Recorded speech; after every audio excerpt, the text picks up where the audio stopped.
The information in this video will be coming from the 38 CFR Part 3 and the 38 CFR Part 4, and how the VA actually processes claims under the M21-1 manual. So the first step in the entire process before gathering records or before submitting anything to the VA, the first thing you're going to want to do is file what is called an intent to file. This locks in your effective date for up to 1 year, and you can file this form at va.gov or by submitting VA Form 210966 or by calling the VA directly and filing it over the phone. If you wait to file your intent to file, you risk losing months of retroactive back pay because you will have a later effective date once your claim is fully adjudicated. The next step in the process is going to be to identify the conditions that you will be claiming. Just don't write in your submission package back pain, anxiety, or knee issues, for example. Instead, identify the diagnosed condition if you have one, and if not, you must get one because the VA will not assume you have one, nor will they automatically assign you one. Your diagnosis can be obtained by your VA primary care physician or your private doctor.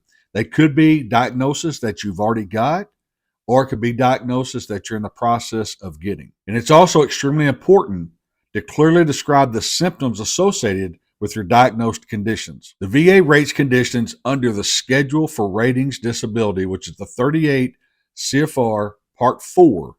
If you don't clearly state what you're claiming, it can delay your development. So familiarize yourself with the appropriate schedules associated with your claimed condition and speak the proper language associated with the level of severity of your condition from the 38 CFR Schedule 4, so that the accurate description of your condition will be conveyed in your package submission. Also, claim every condition you believe is related to your service on your initial claim because you can't be rated for what you don't claim. And this will also reduce rating reduction risk in the future that could be created by opening up a new claim after your initial set of claims have been adjudicated. So the next step in the process is going to be to establish the 3 elements of service connection. That'd be a correct diagnosis, an in-service event that caused the injury or the illness, and a nexus, a medical nexus, which is a medical opinion stating that the in-service event did indeed cause your diagnosed conditions that you are claiming. If one of these elements are missing, your claim can be denied.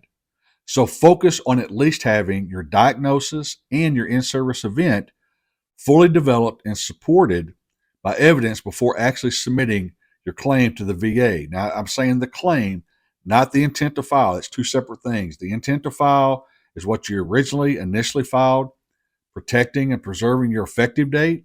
Now we're talking about filing the claim under that intent to file once you've gathered your information. So it's important to understand your nexus will most likely be created, especially for your initial claims, via a VA-ordered CMP exam. Note that just in my opinion, like I said, just in my opinion, I would hold off on your initial claims. I would hold off on getting a private DBQ or a private nexus, and I would wait to see what the final outcome of your claim is before investing into one of those. If you do get a denial on your initial claim, then you may want to consider investing into a private DBQ or a private nexus to help you on the next step. For example, if you file a supplemental claim, etc. Now, the evidence supporting your claim and your claimed conditions could be elements such as service treatment records or service treatment records from in-service, your VA medical records, private records and private medical records from your private physicians, buddy statements from people that you served with or your spouse or people that have lived with you and witnessed your conditions,